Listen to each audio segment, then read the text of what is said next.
Hello, this is Dr. Paul Cottrell, and I'm going to be talking about the Iranian construction. I'm going to be talking about the Iranian helicopter crash, and he died and all this stuff. So I was doing a recording with John last night when the news came out that it was confirmed that he died in the helicopter crash. So I'm going to be playing some videos about the incident and my take on it, okay? Because I think I have a unique perspective. I also mentioned a little bit hinted on what I was thinking when I heard of this helicopter crash with John last night. All right, please go to my store, the-studio-reykjavik.com, to get the health products that I offer. I also have ebooks. I also have made these lecture series on pulmonology and immunology. So please go to the store and get those products. Please subscribe to all my channels. I have 7 channels. I have 4 on YouTube. I have Brighteon, Bitchute, and Rumble. So because I get strikes and you don't get the notification when I'm actually premiering, I try to, have multiple channels so you get the content that you should be seeing. In addition, follow me on X and GETTR so you know that I've posted something, because people are not getting notifications. In addition, I also have PDFs on my website of some important findings that I think you should be reading about certain types of topics dealing with medicine or science. Now, also, for the ones that can, please help support my work. The videos I do are free to the public. It's through your donations that allow me to do that. I have thousands of videos that are free to the public. So please donate on my website, the-studio-reykjavik.com. You can donate through Stripe, PayPal, or buy me a coffee, and you can be a paid member to my channel on Patreon. That way, my content is free to the public. The ones that do purchase a higher tier level on Patreon, tier 2, tier 3, and tier 4, you'll get different access to my actual lecture series on pulmonology. So, and when I start publishing the immunology lectures, you'll also get some access to that too. So please be helping by being a paid member or donating, or better yet, purchasing the health products that I offer. Pay attention to the protocol that I keep on telling about to mitigate the aftershock from 2020. So with that, please go to the store, the-studio-reykjavik.com. So this is Al Jazeera.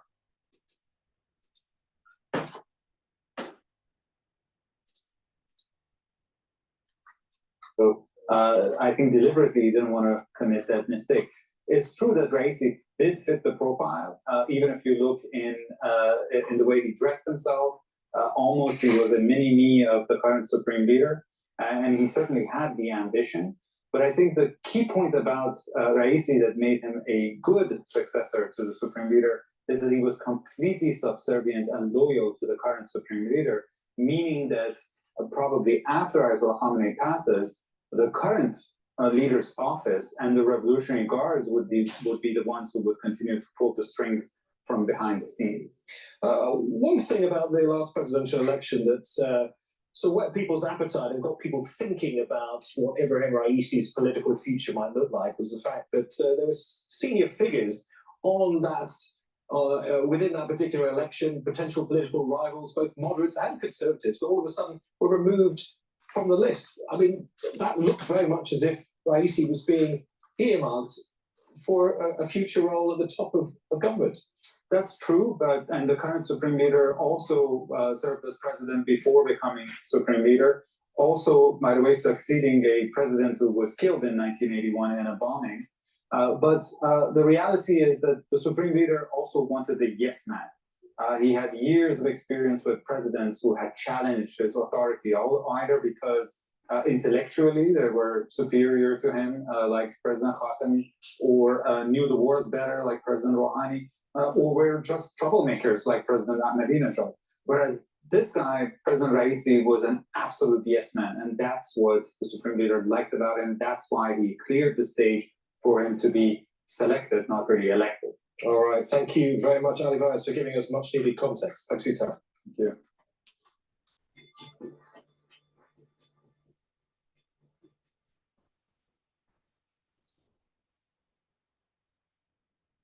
Russia's defense ministry says its forces have taken control of the village of Belorivka in the Luhansk region. Russian forces continue to push into Ukraine's Kharkiv region with aerial strikes, hitting a number of villages. John Holman was in the village of Cherkaska, Lozova, just after a Russian missile attack. Cherkaska Lozova was a quiet village just north of Kharkiv, where people All right, came to let's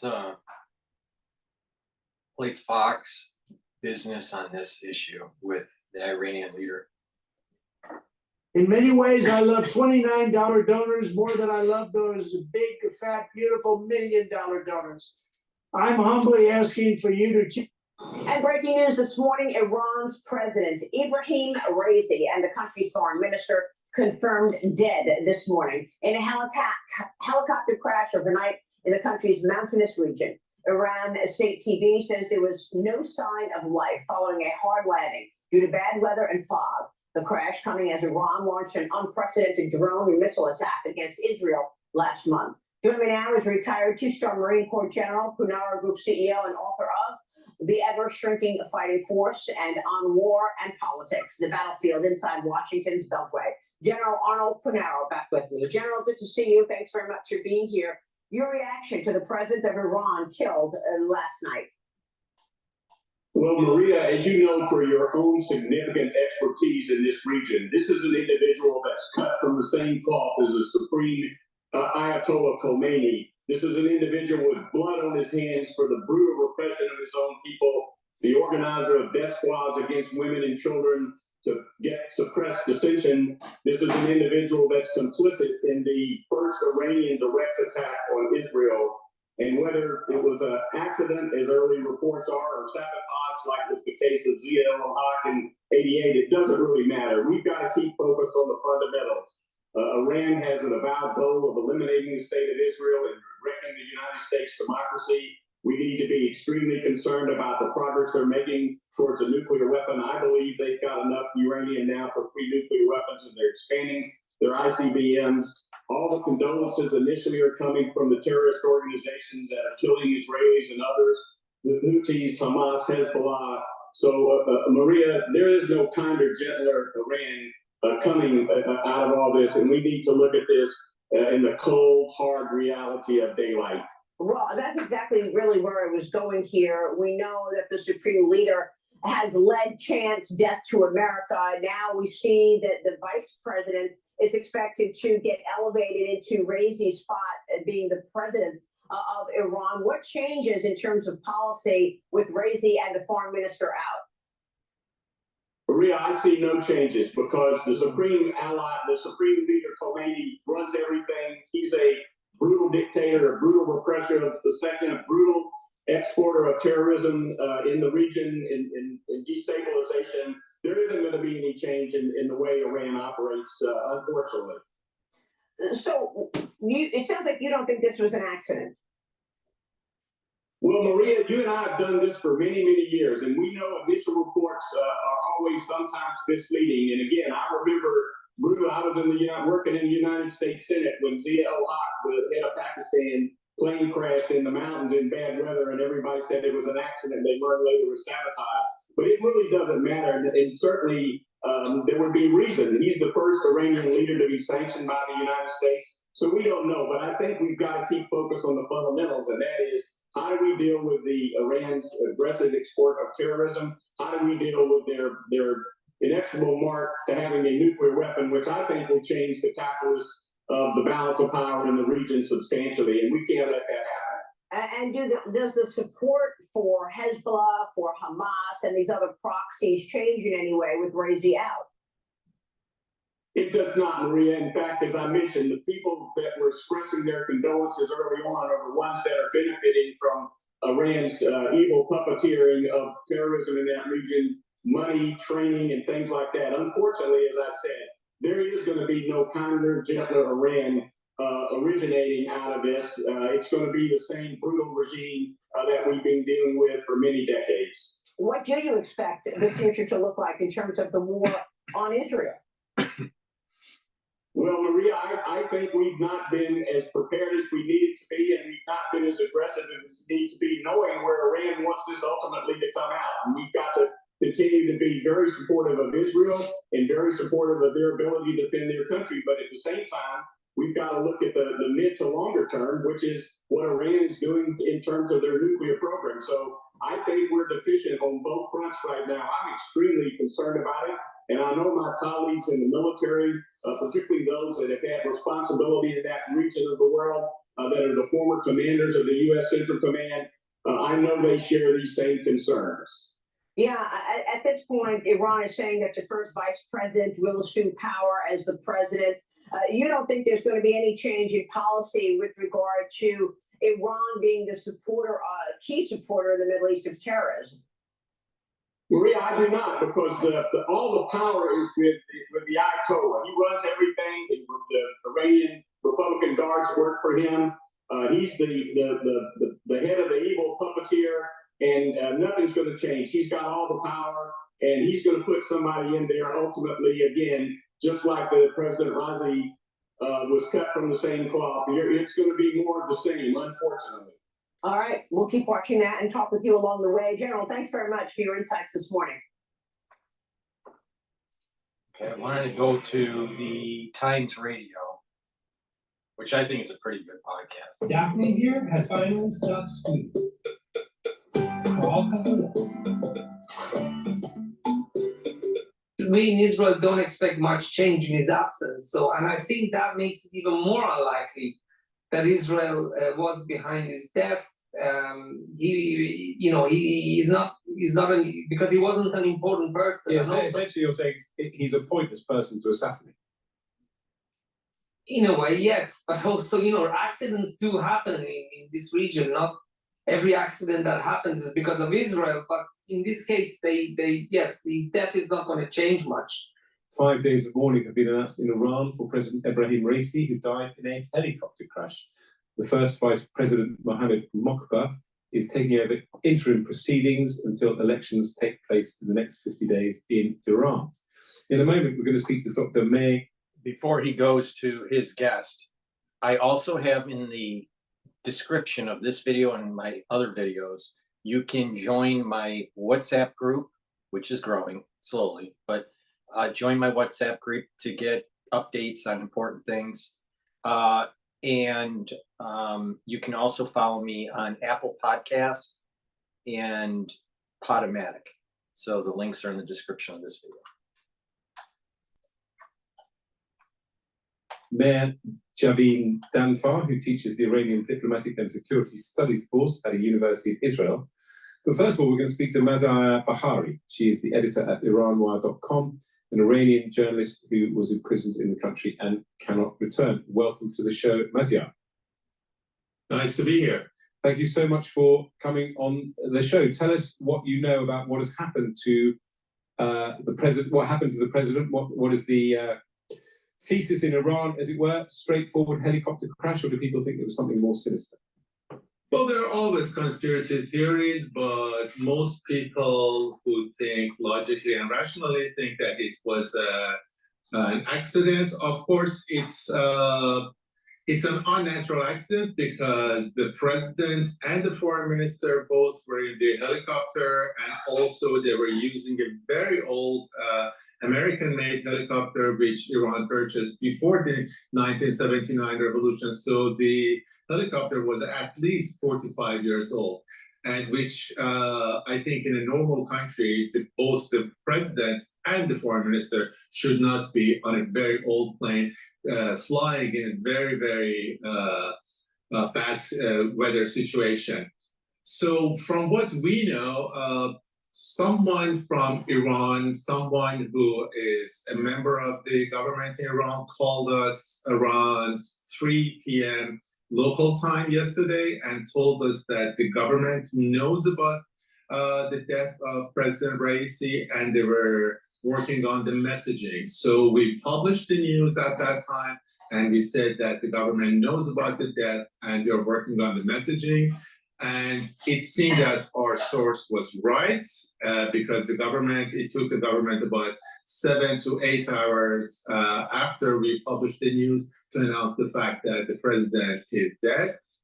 And I think at the moment, they're just thinking about Raisi's successor, and there are some candidates, and it's very important for Ayatollah Ali Khamenei, the quote-unquote supreme leader of Iran, to support that candidate, because last time around in 2021. Just so I can interject, it seems to me that not only is Iran worried about messaging when it comes to major events, the death of or the killing of the Iranian president, or what happened between the rocket attack or the missile attack on the embassy by the Israelis, or the counterstrike that Iran had on Israel and the counter strike that Israel had on Iran. Everyone seems to be worried about messaging. Iran, Israel, United States, all right, maybe even Britain and France. But why? Why can't they just let it be? The reason is that the country is unstable. There's a group that wants liberty and a democracy, and there's another group that wants a theocracy. And it's not so clear cut on how stable the Ayatollah has, how much of a grip, how stable is his grip on the nation. And I think this is part of the problem. Now, the United States wants something stable. They don't really care if it's democracy or not. And this is where our meddling in with the Iranian politics going all the way back to Eisenhower days, is problematic. And the issues that we had with Iran going, into the 70s. So everyone's worried about messaging. And when this happened, when the helicopter crashed, right, there was very little US news about it. Now, it was a weekend, so you had a skeleton crew in the media, but very, very little news. A few hours after the original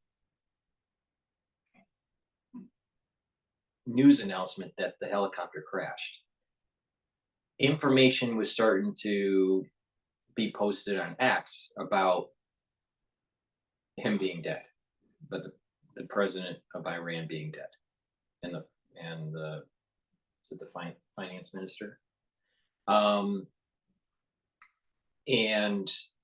but there was no one else that was confirming that. So there was this, and then there was the story. Well, there was some call on the radio saying that someone wasn't feeling well and all this stuff. So, who knows? And it was in poor weather. And then after the fact, finding out that it's an old helicopter that we sold to them in the 70s, and then we have sanctions on Iran where they can't get the parts for the Bell helicopter.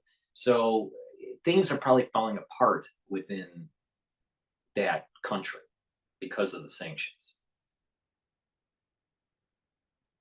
Now, one could say bad weather, old helicopter, poor maintenance that caused this, especially the bad weather.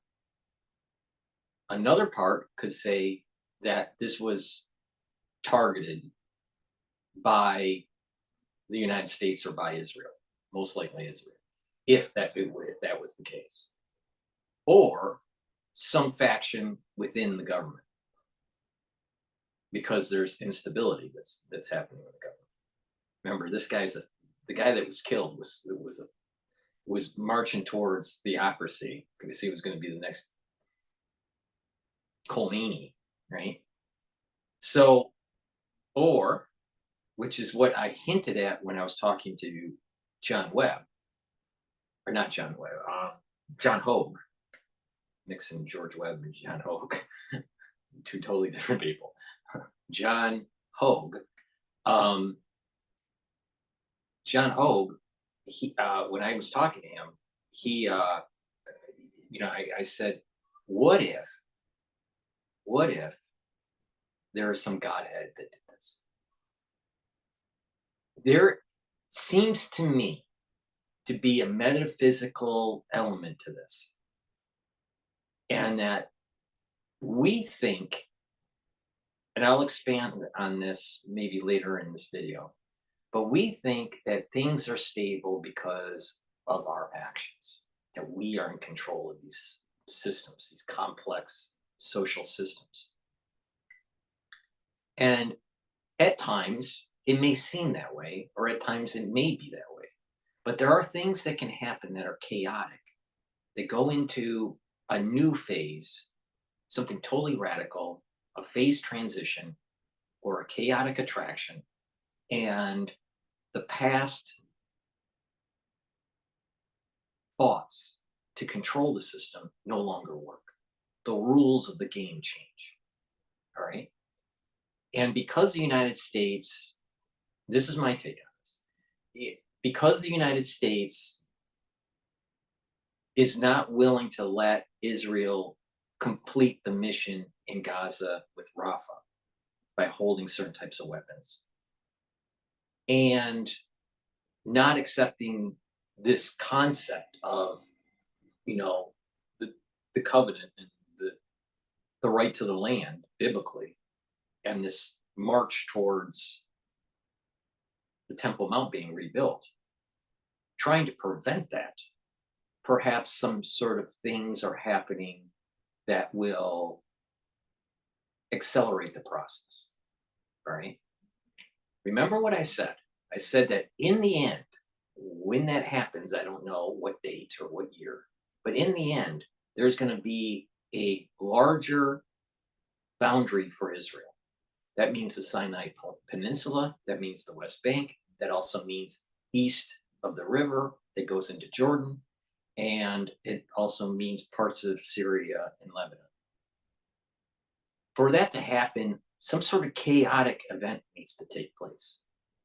In addition, all of Jerusalem would be held, and the Dome of the Rock comes down and the Temple Mount gets rebuilt. Now, there are some people that disagree with me. That's okay.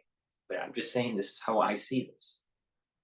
And there is this path towards either a peaceful transition towards that, or a very chaotic, very bloody transition. All right. In addition, because the United States was so worried about instability in the region if Israel struck hard in Iran, and there's some talk that perhaps there was even a nuclear or an EMP contingency on Iran when Israel struck. I don't know. We talked a little bit about that last night between John and I. But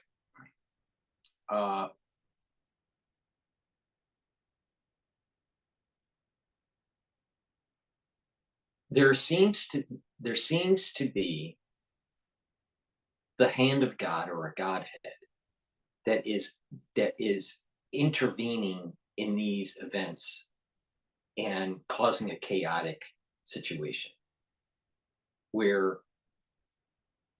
what I call the Westphalian logic and international affairs rules of the game are breaking down. All right. They think that they're going to prevent Israel from doing something to have stability in Iran. And then all of a sudden something happens that causes instability. All right. It seems to me that this was tied to some sort of metaphysical, what I'll call a metaphysical event, where the Iranian president's helicopter went down because God wanted it to go down. Now, I know that sounds really crazy, especially if you're, a pure scientist type. I know that sounds a little crazy if, you are some sort of, you gravitate to Spinoza, all right? But the thing is that we're dealing with, and that's not the case with everything in the world. I don't believe that there's intervention of this kind with everything in the world. But what I do think is that we're in an era where if you keep on going against the grain of what the end result will happen, then certain things will happen that's not going to be in your favor. And there's going to be a chaotic system that is developed or emerges that will expedite the process to this ultimate end. Larger borders, the Dome of the Rock coming down, Temple Mount being rebuilt. All right. I don't find it, it's just a coincidence that this back and forth firing between Israel and Iran and all of the proxy support that Iran gives to Hezbollah, Hamas, and the Houthis and the Yemenites,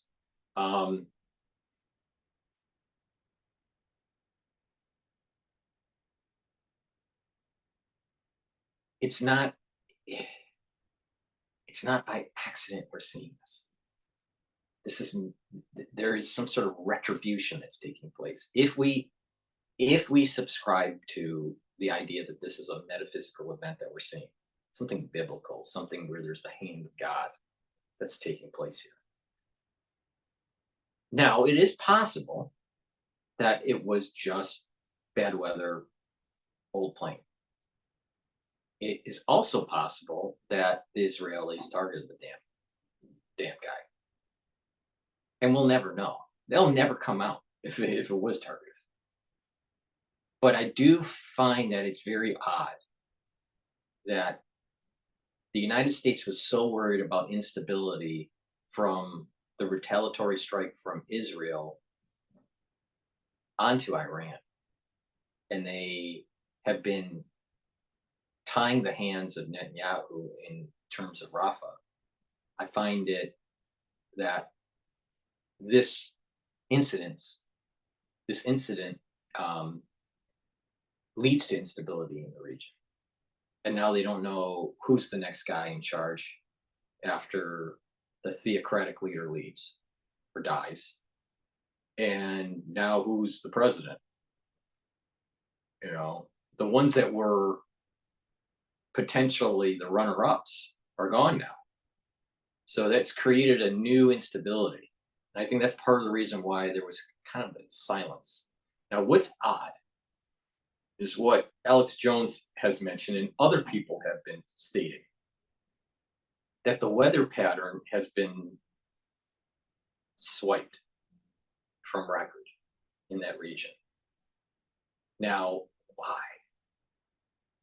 Now, if that's true, I don't know if it's true or not, but let's just assume what Alex Jones is saying is true, and some of the other people on X are saying is true about this weather pattern being swiped. If that's true, then that's more as if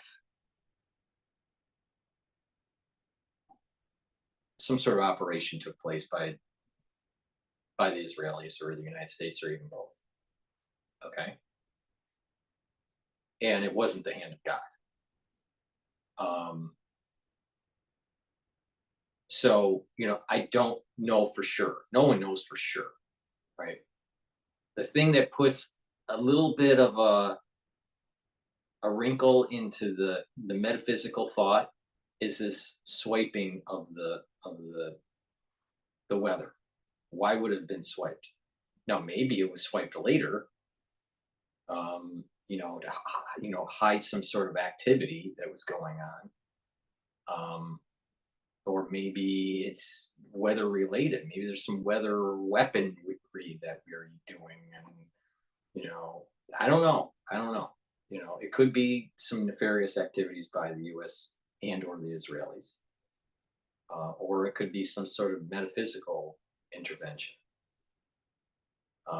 If we use the Occam's razor approach and try to assume that there isn't some sort of divine intervention, then it most likely was some sort of secret operation by the United States and or the Israelis, potentially even internally within Iran,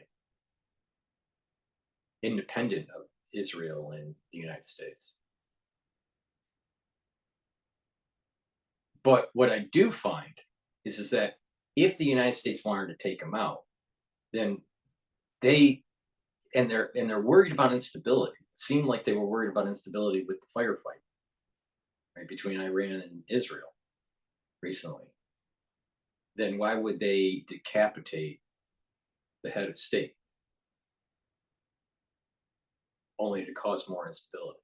So that's where an operation to assassinate doesn't make much sense, because it would cause more instability unless there's a plan to actually move into Iran in the near future and to decapitate, make instability, and then move in. I think Iran is becoming problematic and that there needs to be the takedown of Iran's military capability and its theocracy, and knock out Hezbollah and Hamas. I've been saying that since October 7th. And we're starting to kind of see that these things are kind of, whatever has emerged from this, we're kind of starting to see it's not out of the realm of possibility that this conflict will increase and knock out these terrorists that are part of the soul root of Esau. So, you know, I'm a little bit more on the metaphysical side, that there was some sort of strange intervention that is almost biblical because of this move towards the Temple Mount being rebuilt and the greater Israel growing. And for greater Israel to grow, that means a larger conflict has to happen. That means land's going to be lost by Egypt, by Jordan, by Syria, and by Lebanon. That means that this has to, whatever happens in this region has to happen that big for that to come to fruition. All right. So we'll see. At this point in time, I think there's a little bit more on the divine intervention side than a military operation. But I do find that if what Alex Jones is saying is true about the weather pattern being swiped,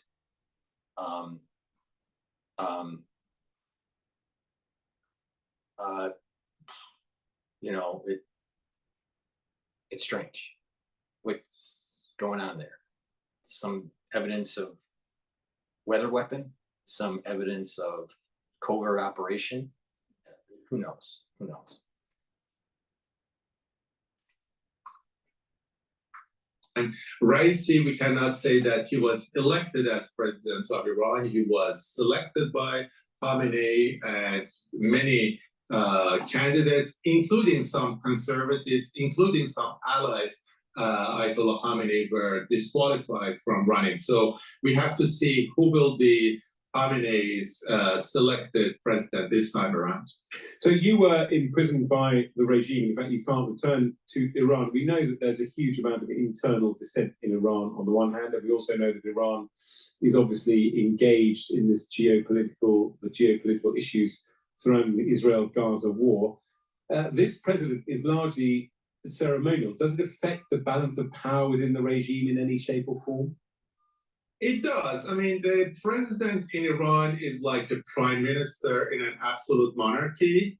So the prime minister in an absolute monarchy is does not have that much power, but still he has his own allies, he has his own power base, and there are certain things that the president can do in Iran. But what is interesting about Raisi compared to the other presidents in Iran was that he did not have a power base of his own. He became a judge.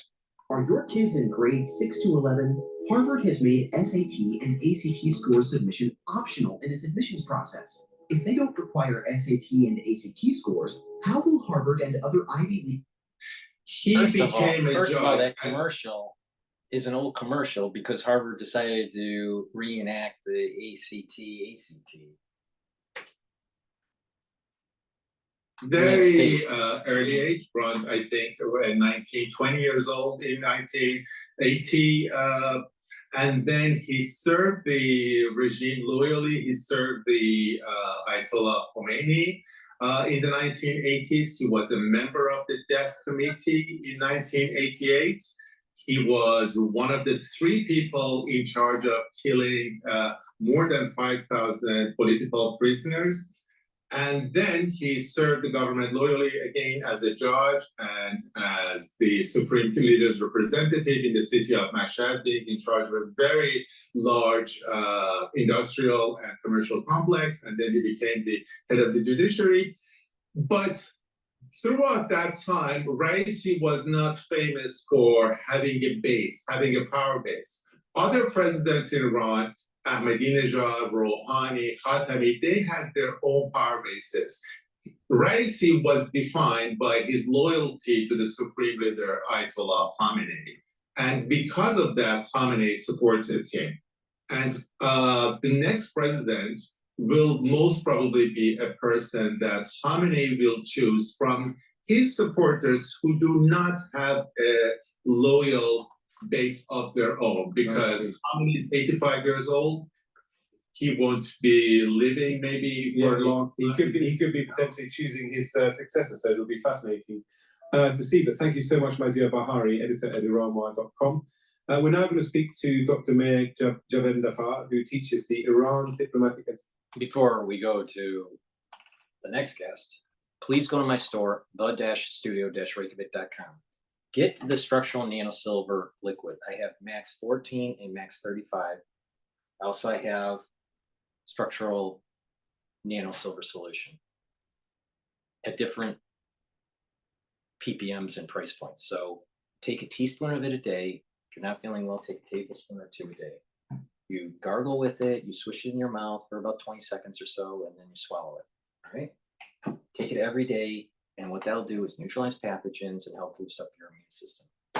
In addition, I also have the structural nano silver soaps, very high quality soaps.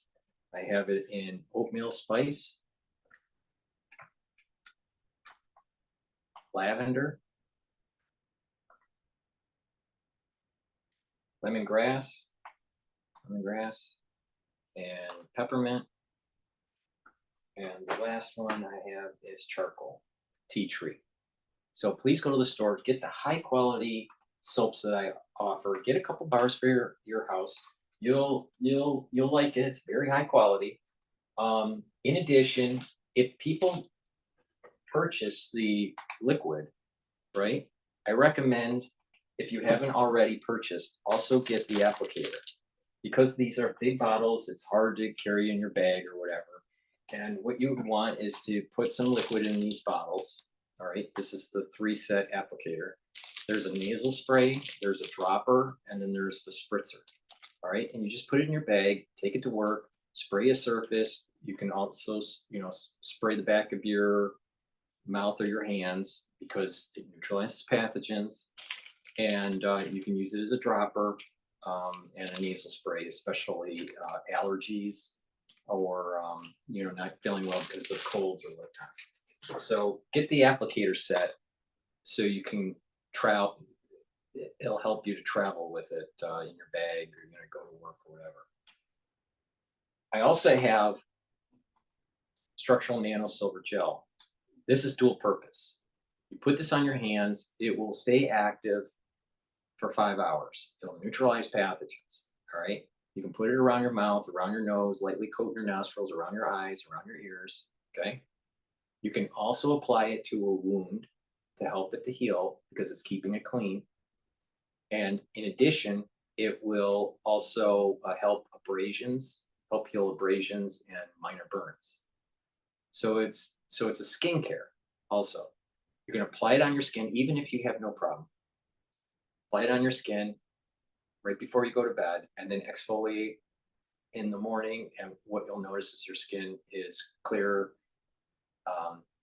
and tighter, especially around your face. Your skin will be tighter. So it's a skincare, and it's also a wound healer, and on top of it, it will help to neutralize pathogens. So please go to the store and get the structural nano silver gel. In addition, go to my store and get the structural nano silver toothpaste. This toothpaste has no fluoride in it. It is the best toothpaste that you're going to be able to get. So get a few tubes of this for your household. Very high quality toothpaste. It'll whiten your teeth, freshen your breath, reduce gum irritation, and with good oral hygiene, you're going to reduce cardiovascular disease and valvular disease. What that basically means is by taking a very good toothpaste like this one, you're going to actually improve your reduce the chances of problems with your heart. Okay, because many people with poor oral hygiene, that plaque gets into the just microscopic pieces of the plaque can get into your bloodstream and cause blockage, and bacteria can get in and cause inflammation in the endothelial lining of the blood vessel or onto your valves in your heart and cause heart disease. So please go to the store and get a very high quality toothpaste. The-studio-reykjavik.com. It's the best toothpaste you're going to be able to get. It's way better than anything Alex Jones sells.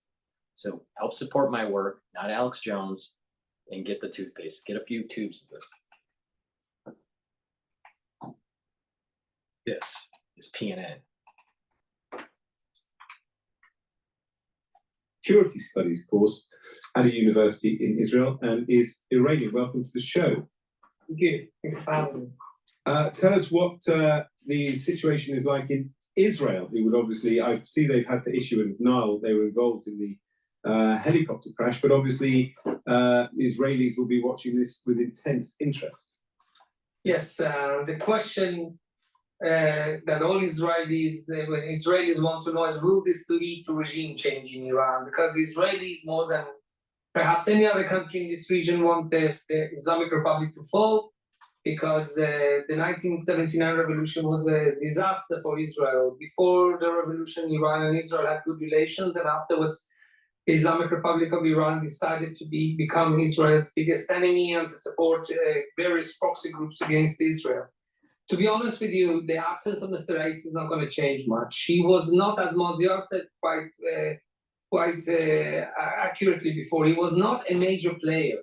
He was a loyal foot soldier. He was more of a pawn than anything else for Ayatollah Khamenei. He followed orders. He wasn't a strategic thinker. He wasn't a strategic doer.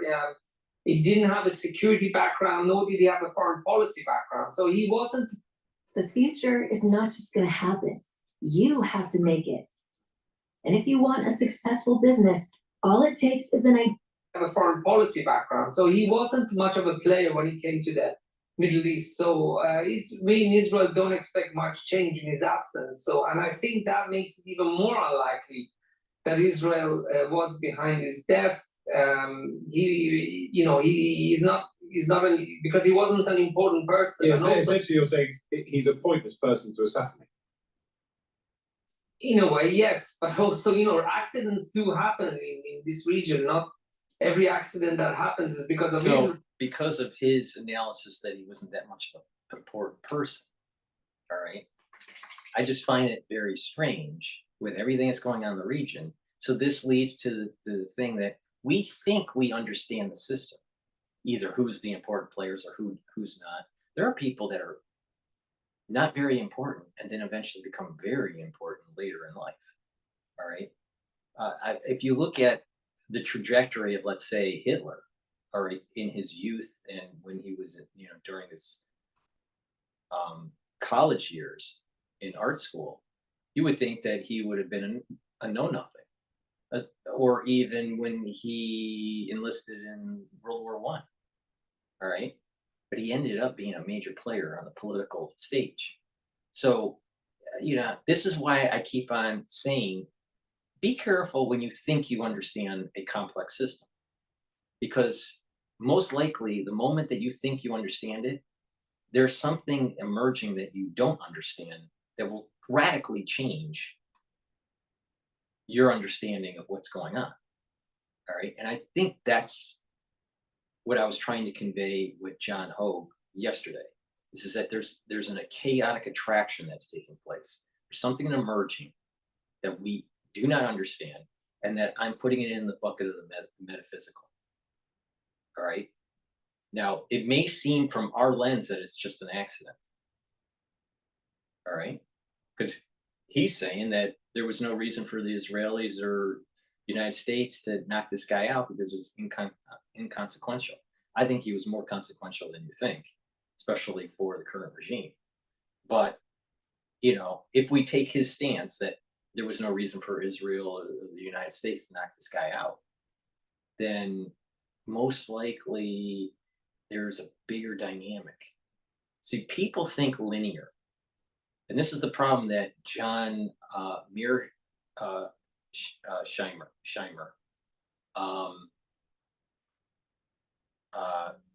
it Scheimer? Mearsheimer, right?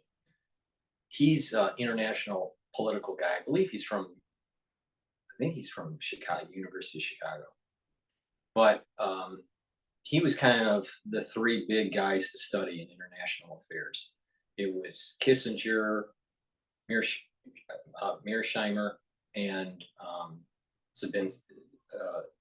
Zabinski. And well, you know, he just did maybe 3 or 4 days ago. He did a talk over at CSIS. All right, and he was basically blaming the Israelis for just about everything. You know, he's using this kind of like Westphalian logic, international affairs, power. All right, and everything's logical. But when you are dealing with the metaphysical, sometimes things don't become logical, and things, you know, happen, and it's emerging, right? And something that seems that is totally implausible in time 1 or time 2 becomes very plausible in time 10. But through logic, you would never think that at time 10 that those situations would come about because they were so implausible or so low in the probability. And this is the point I'm making with the Middle East. These people, these international affairs policy wonks think they understand the system, and they don't. And that things that may seem inconsequential end up being very consequential. All right. So that's my take on it. It's applying chaos theory and, you know, in saying that there is this point in the future, and that what is happening today is leading us towards that eventuality. All right. And that things that if you try to use logic and you think you understand the social system, you would think that would never happen. But yet it has been promised that it would happen. It's been warned to people in biblical texts that it will happen. All right. But the secular class, the gurus of international affairs, the atheists, they don't want to pay attention or think that that's just hocus pocus or whatever. But there is something that's emerging. That's why I said with John last night that it's like some Godhead intervention.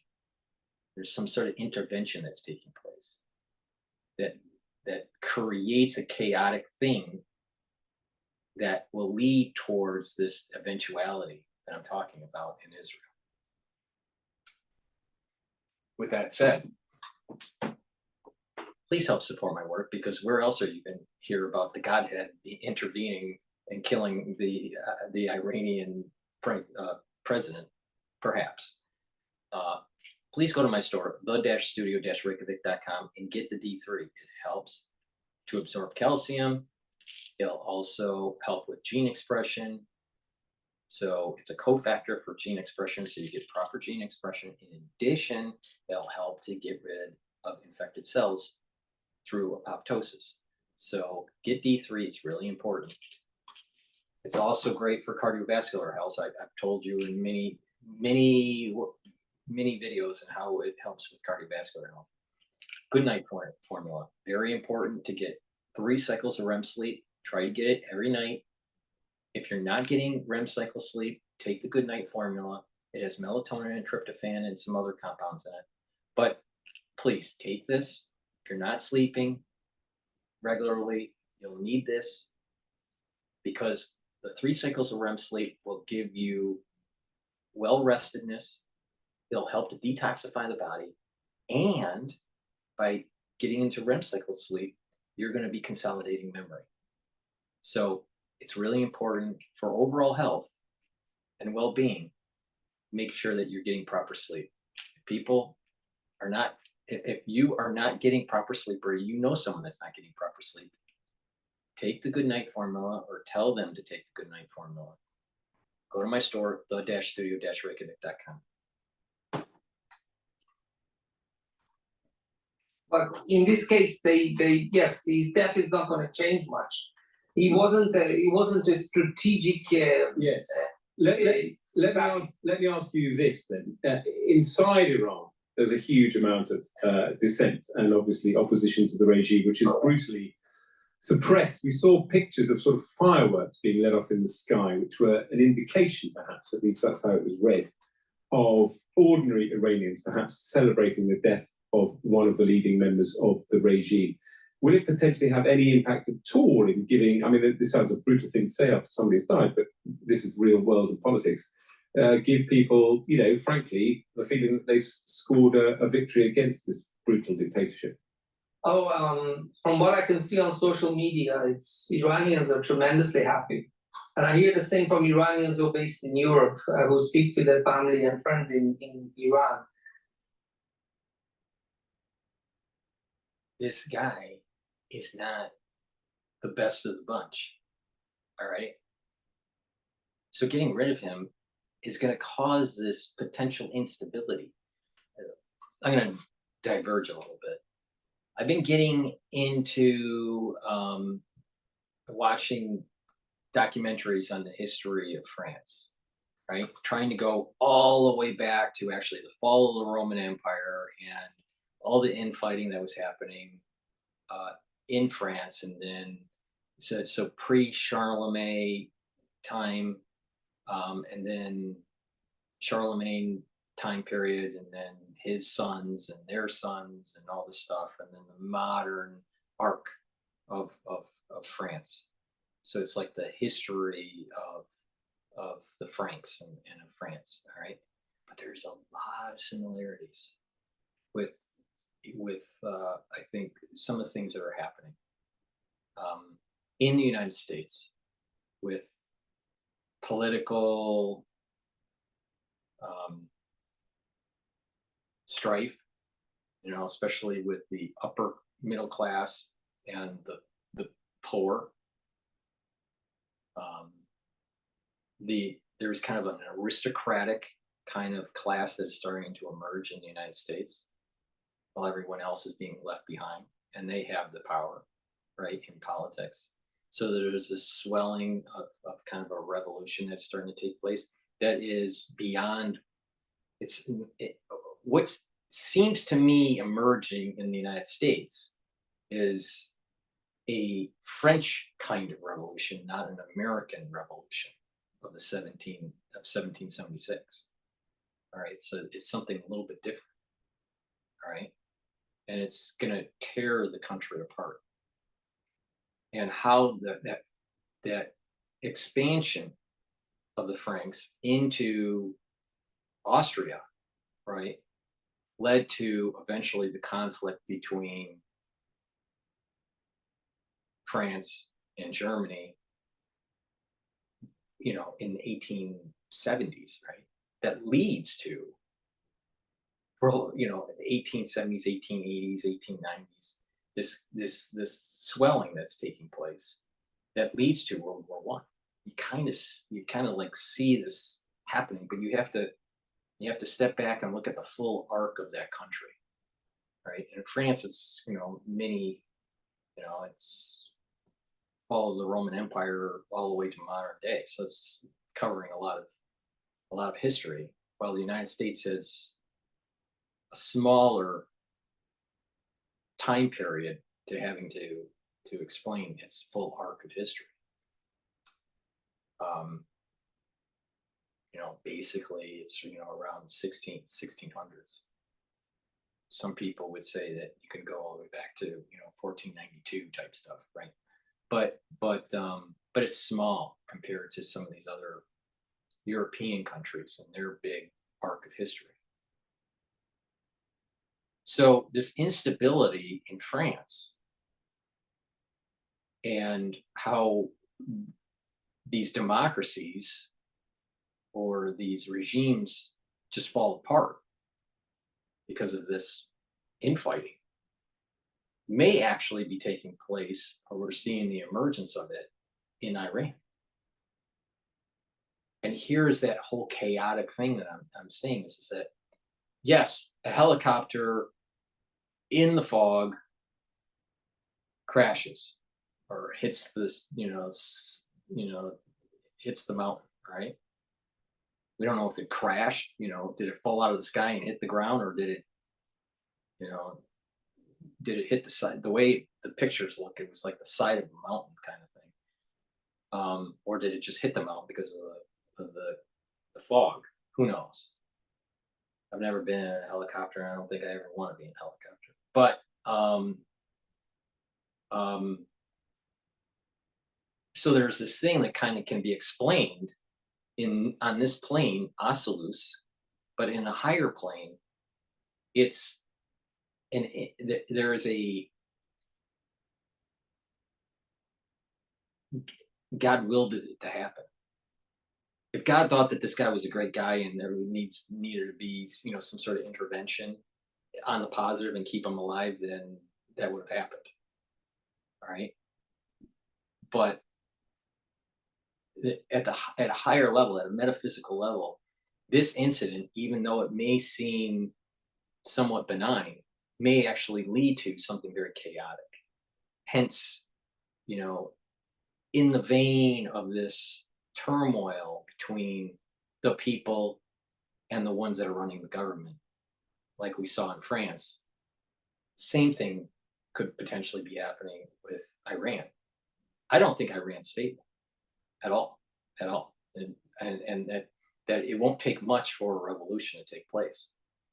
The question is, will the American policy wonks, will they allow Iran to become a democracy?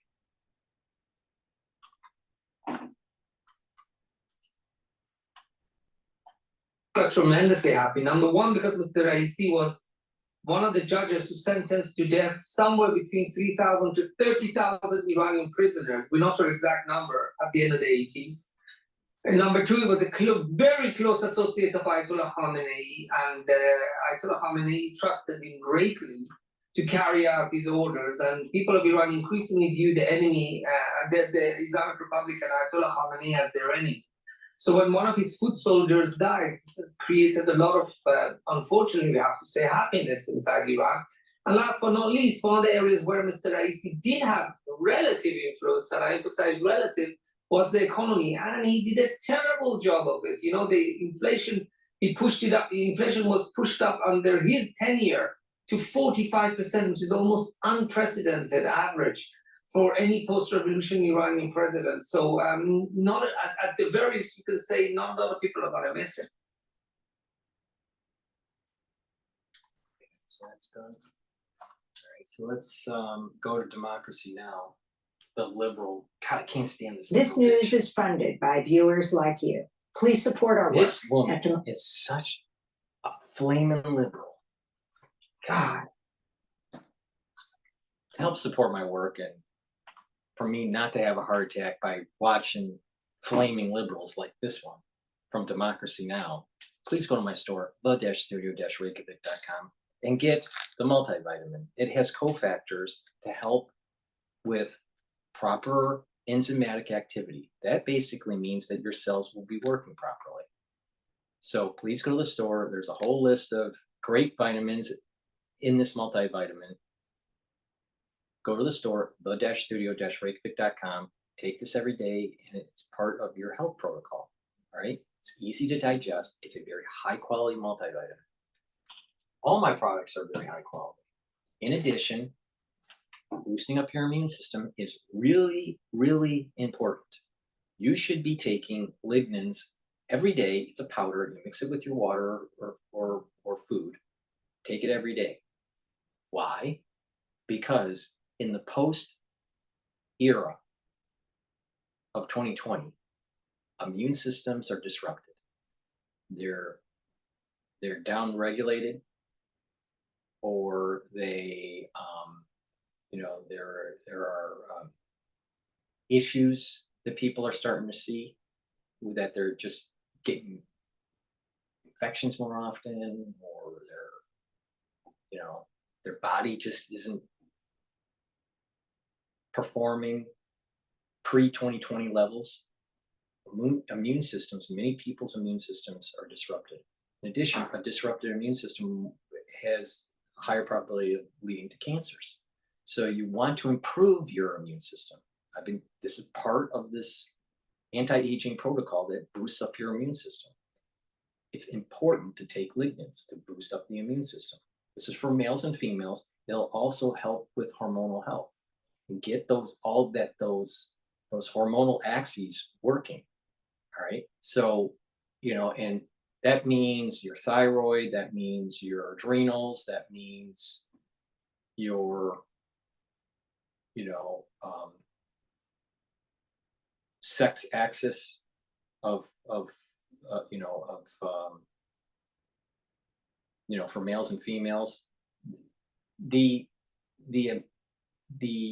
endocrine system and the immune system work in tandem.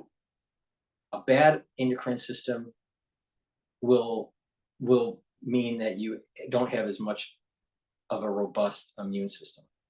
And a bad immune system, especially autoimmune, could be very detrimental to your endocrine system.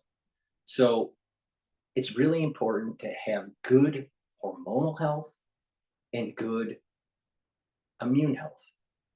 I can't stress this enough. All right.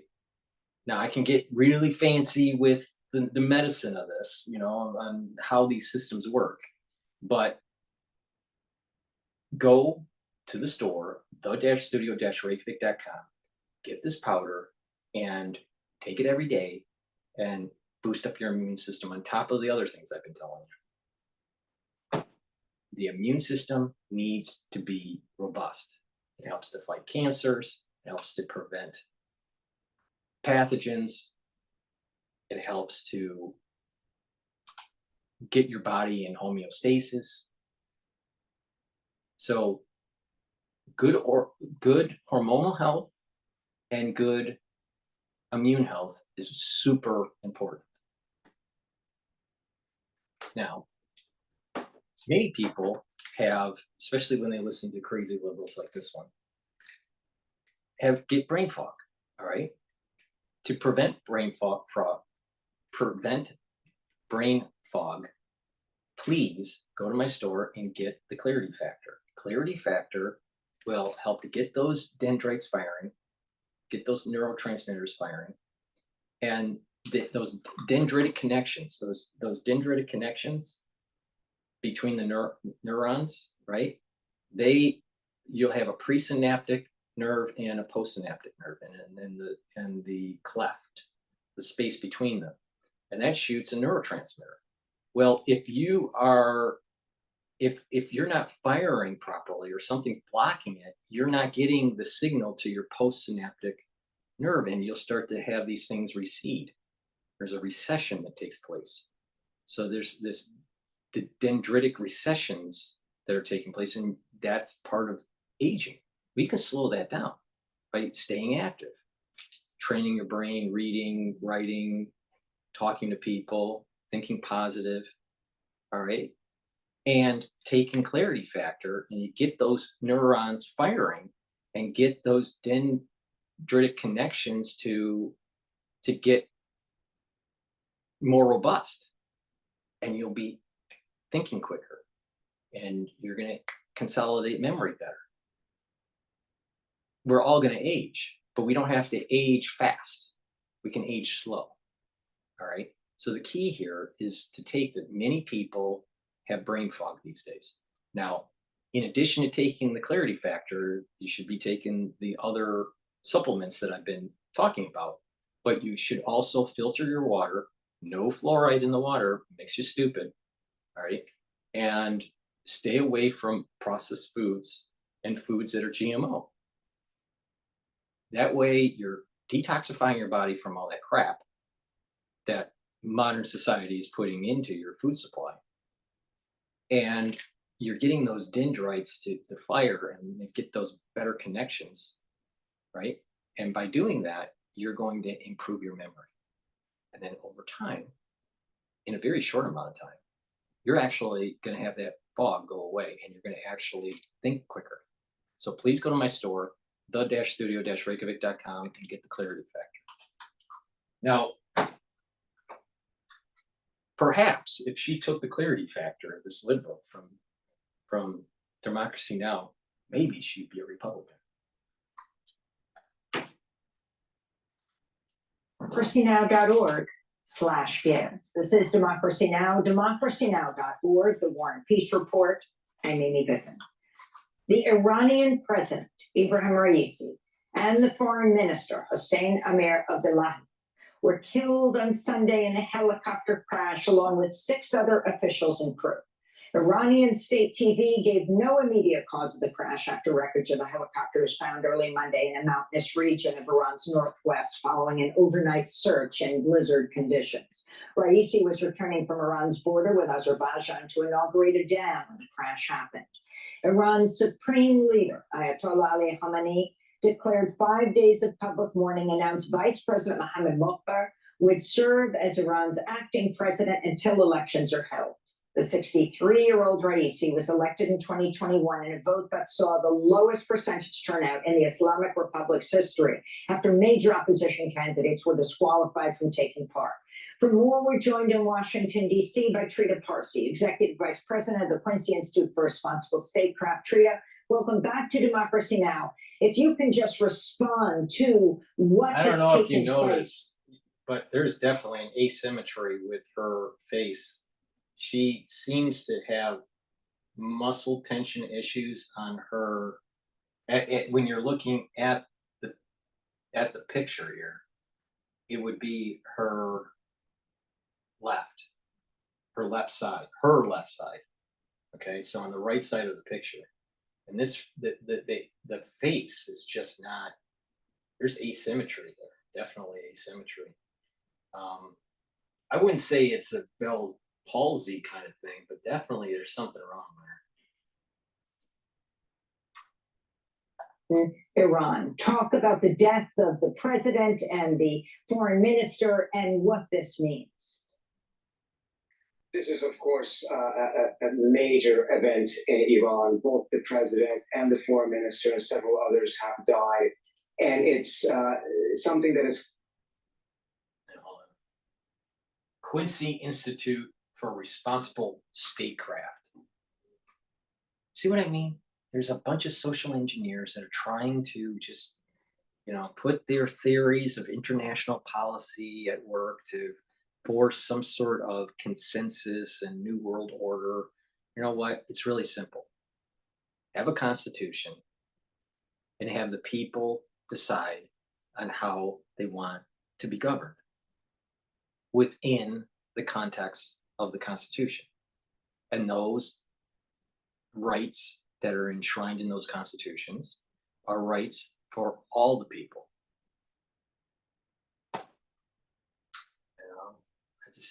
I'll tell you, we have way too many people that sit in a chair and talk about or try to persuade powerful people on certain international policies. And it's leading to an interconductivity and interconnectedness within the world that is becoming unstable, not more stable. People like this make the world a worse place, not a better place, because they think that they can socially engineer it. It's like people that think they can socially engineer the economy, all right? The economy is a chaotic thing. Nature is chaotic, all right? Yeah, you need some rules so there's property rights and stuff, right? But to think that you can engineer the economy, or if you think you can engineer societies, it doesn't usually go very well, because that leads towards socialism and lots of corruption and eventually decline and destruction and then rebirth. In Iran, both the president and the foreign minister and several others have died. And it's something that is coming at a time when the Iranians already have an extremely low participation rate in the elections, and now they're going to have elections within the next 50 days. As you pointed out, the only reason why Raisi got elected in the first place was because the majority of the population actually boycotted the elections and refused to partake, because of the fact that the conservatives had shrunk the political spectrum in Iran and refused other candidates who were not conservatives to be able to even run in the first place.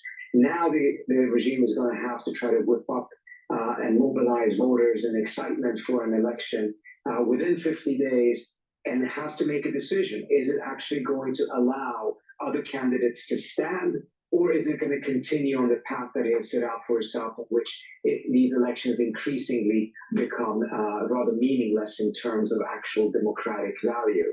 And this is coming at a time when the regime is facing other potential crises, including the secession that will take place within a couple of years when the current Supreme Leader Ayatollah Khamenei passes away. And again, Raisi was considered to be a potential candidate for that position, but obviously no longer. Now think about that. If you could Think talk about that.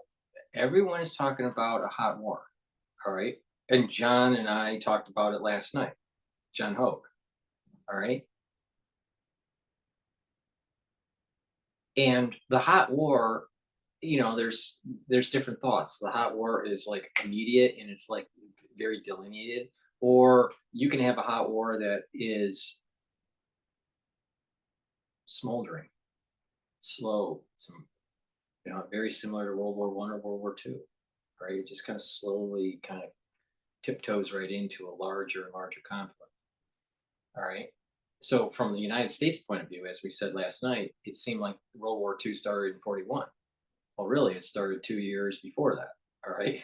So and some people could say that perhaps even farther back, all right, depending on where you want to delineate it. But the point here is that many world conflicts slowly emerge into a larger conflict.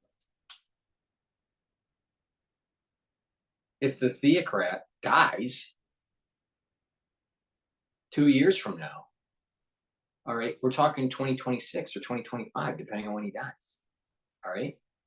Well, you have the conflict that's going on in Europe. You have the conflict that's going on in the Middle East. You have a worry in 2025, the Taiwan being taken over by China. So this is what I mean by, you think the system is stable, you think you understand the dynamics of the system, you think that everything can be controlled, and then all of a sudden something happens and it's not.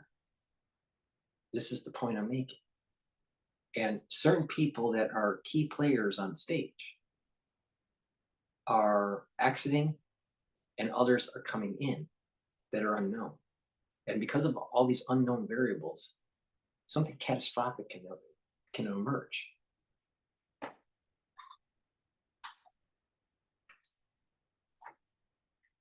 Raisi's record, who he was, how close he was to the supreme leader, and also the foreign minister. So Raisi was not particularly well known until a couple of years ago because he had spent most of his time in the judiciary. He's a clergy. He is related by marriage to the supreme leader.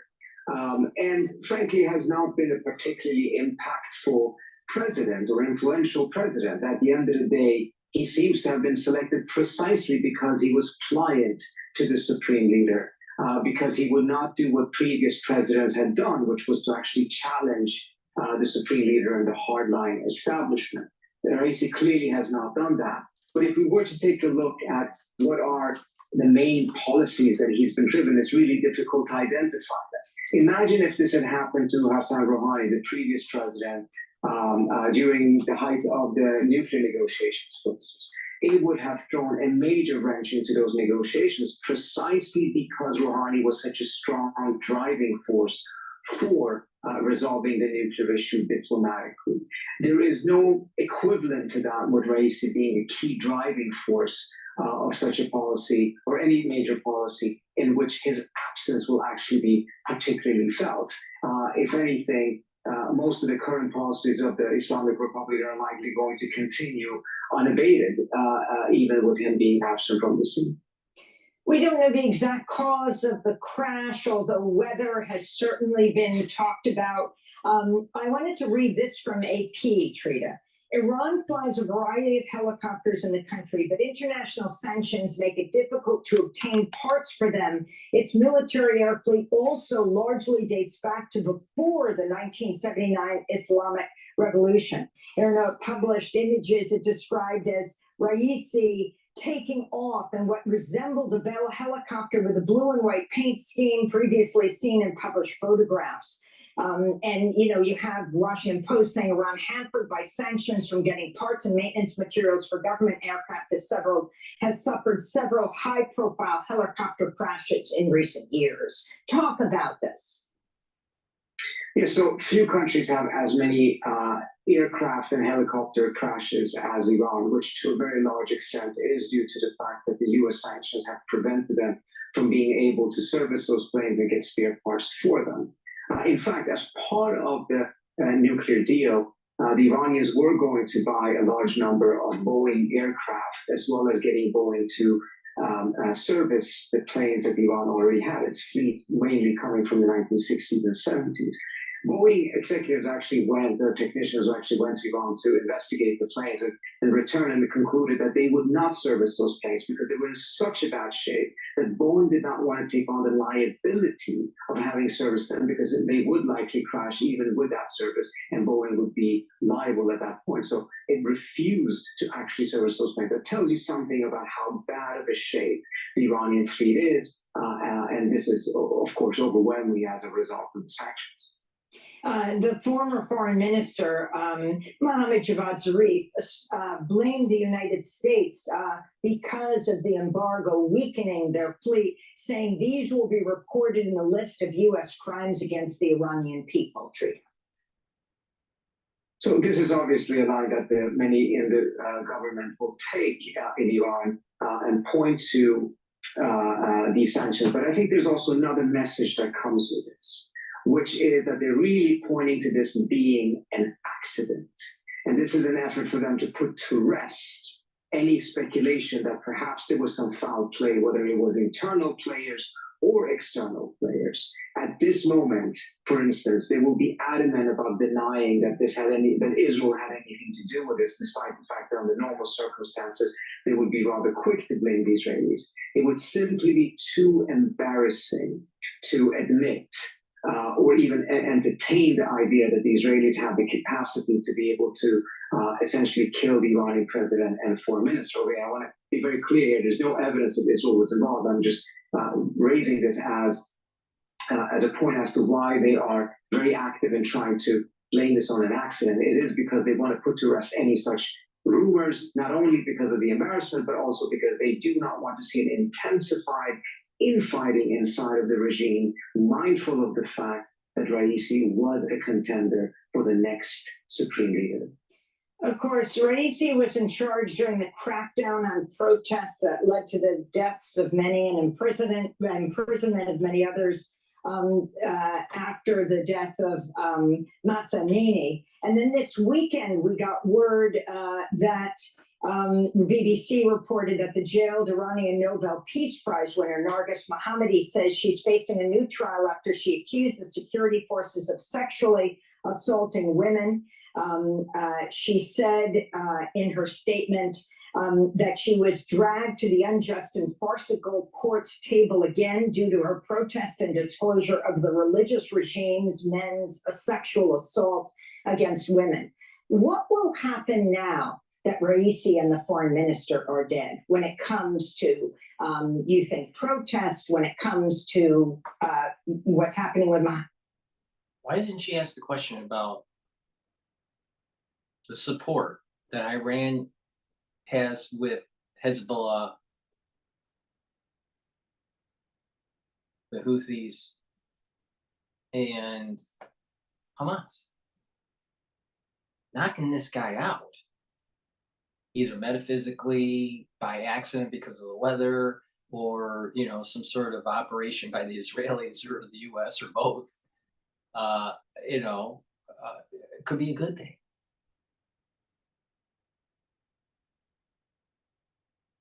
I don't like her. I just, there's something about her that I just do not like. Please go to my store, the-studio-reykjavik, the-studio-reykjavik.com. Click the link in the description for the-studio-reykjavik.com. I'm a little tired. And get the ashwagandha root. This will help to control the blood glucose levels.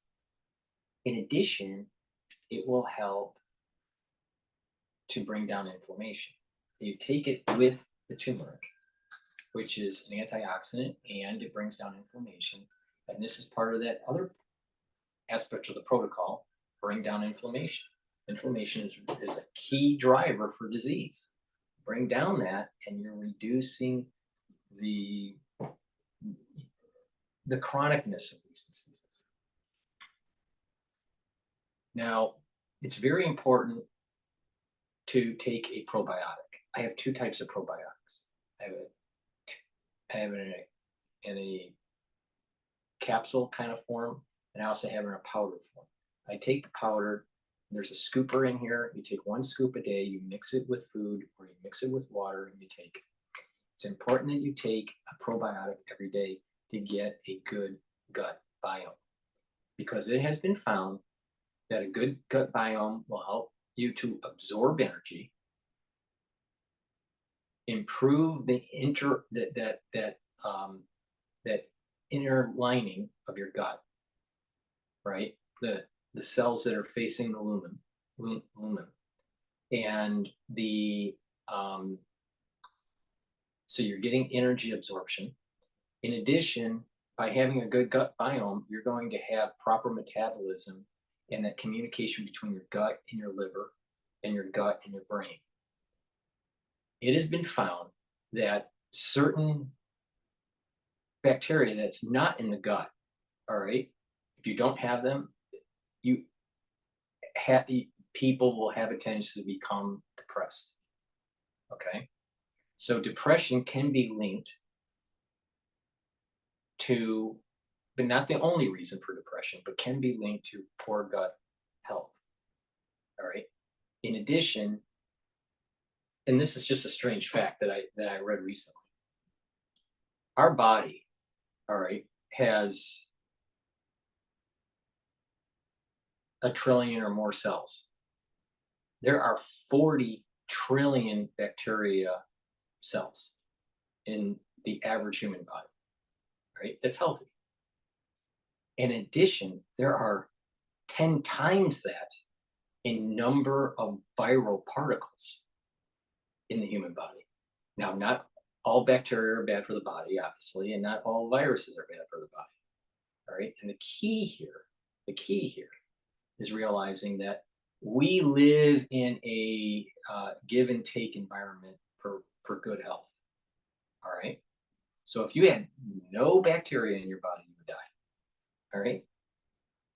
You would be sterile, and because you're sterile, there's certain processes that our body doesn't do that we piggyback for bacteria, and there's things that we do for the bacteria that they can't do by themselves. So we live in an environment where it's symbiotic. So it's fascinating that if you take the weight of the human body and all the bacteria, right, and all the viruses, you put them all together, it would weigh almost the size of the brain. Now that, to me, to me, sounds absolutely amazing. That we live in this kind of environment where we're working together. All right, so it's important to have a good gut biome. All right, but it's not just the gut biome; it's the microbiome. All right, it's like all on our skin, in our oral cavity, in our gut, you know, everywhere in our body. Right. So, but it's just fascinating, and there's so many more bacterium in terms of numbers, cell numbers, compared to the number of cells that are you know, human cells. So I just find that symbiosis is interesting. So when we have GMO foods, or if we have poor diet, or a lot of processed foods, or you know, some sort of infection that is, you know, it disrupts the microbiome of the body, then the health of the body starts to go down. So it's important to get the body into proper homeostasis. So go to the store, the-studio-reykjavik.com, and get the probiotic that I have here. I take this every day, and improve your gut health. All right, but it's also it's also the idea here is that you want to improve your immune system. So the pathogens that are bad for you, all right, the microorganisms that are bad for you are neutralized, and that your body is reaching that normal homeostasis. But it's just interesting that, you know, there's such a orchestration of chemicals being produced and absorbed between our cells, the human cells, and bacterial cells, and how they work together for proper health. So please go to my store and get the probiotic. So that's a little bit of a little lesson about symbiosis. In addition, please go to my store and get the resveratrol. This will help to get rid of senesced cells. You need to get rid of senesced cells, because senesced cells are cells that stop dividing and they're usually kind of dormant, and they accumulate over time toxins. So you want to get rid of them, and that usually signals adult stem cells in those tissues that do have adult stem cells. At the basal layer, they will be activated and start to repopulate and create a new cell. That way, if you get rid of your senesced cells, and the cells that you have that are in that tissue are healthy through proper supplementation and diet, exercise, and all this stuff, the whole protocol that I keep on telling about. If you do the proper things, then those tissues over time will improve, and you'll actually slow the aging process. Now, when you look at someone that is not on the protocol versus someone that is, there's a huge divergence that starts to take place. All right, especially around 5 years, huge. Like, for example, if you're not on this protocol that I'm telling you, and let's say you were at some sort of an alumni event, or you're with your friends that you haven't seen for years, all right, and that's time zero, where no one's on a protocol. And then let's say you get on a protocol and you have an alumni event or a friend event or family event 5 years later. You'll notice that they have been aging at a faster rate than you because of the things that I've been telling you about. The filtered water, the proper food and diet, the proper supplementation, the exercise, the types of exercising and stretching and the mental exercises. When you do all of these things that I'm saying, that just in a 5-year period is huge benefits, especially if you're following the D3, K2, MK7, ashwagandha, and turmeric protocol for cardiovascular health. All right. So, and the C60. So, when you do that, you're just the benefits are just compound. All right. But the key is to do it on a regular basis, because one, you're going to have more energy and you're going to have more longevity and vitality, right? And you're mitigating problems down the road that other people will have. Now, yes, it may cost money to follow these kinds of protocols, but you're going to pay more later, and your life is going to be at risk because of disease later in life, like heart disease and diabetes and problems with mental acuity, Parkinson's, and all these other problems that start to manifest when someone gets 65 in their 70s. But if you're doing a protocol for many decades, right? When you get to your age, to the 70s, then you're mitigating, you're slowing down aging process, and you're reducing the chances of these types of diseases. Now, it doesn't mean that it is a silver bullet. It's not. It's not a silver bullet. But the thing is that you're lowering the chances of these types of diseases to come about, because diseases are partially genetic, partially environmental. All right. And it's our lifestyle choices. Now, if someone's older and is just starting on an anti-aging protocol, there are benefits by doing that. And then over time, you're going to see more and more of those benefits. But you really get huge benefits. You see the major, when I am around people of my age, all right, I am viewed as someone that is much younger, and they don't really realize that in some cases I'm slightly older than them. And like, for example, you look at Alex Jones. Alex Jones is younger than I am, all right, but he looks a lot older. All right, so you just listen to what I'm saying and it works. All right, but I can only lead a horse to the water. I can't force the horse to drink the water. So it's up to you.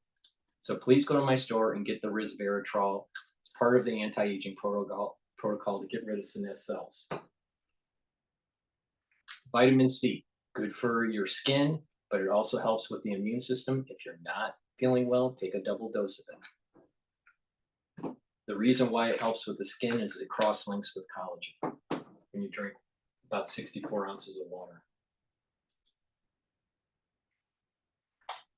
Herself being dragged to court again. I don't think this is going to be very likely to be an event that will cause new protests. At the end of the day, I think the very large number of people in Iran who are very, very unhappy with this regime recognize that Raisi was not that important of a figure. It would be a completely different situation when the supreme leader passes, for instance. I think you will see the regime orchestrate a tremendous amount of show of force, extra security in order to minimize any such risk. But you're not likely going to see this galvanizing into a moment of protest. And part of the reason for that is that the Mahsa Amini protest, unfortunately, from the standpoint of the protest, they did not yield the type of changes that they wanted. It certainly changed Iran society's perspective on the hijab, but not the call for the collapse of the regime as a whole. And it has led to a situation in which the population, who earlier on and still have kind of lost faith in the change through the ballot box, have now also lost faith in change through revolution. So I don't find this to be very likely to lead to that type of instability in the country or protest. And what does this mean for the Middle East? You have Hamas and Hezbollah expressing condolences. You have, though, next week, wasn't the United States and Iran to be in Amman meeting through a third party with Iran overall in these last months, saying they were tamping down attacks on the United States? I don't see this having any impact on Iran's relations with Hezbollah or Hamas. But I do think the latter point that you raised is an important one.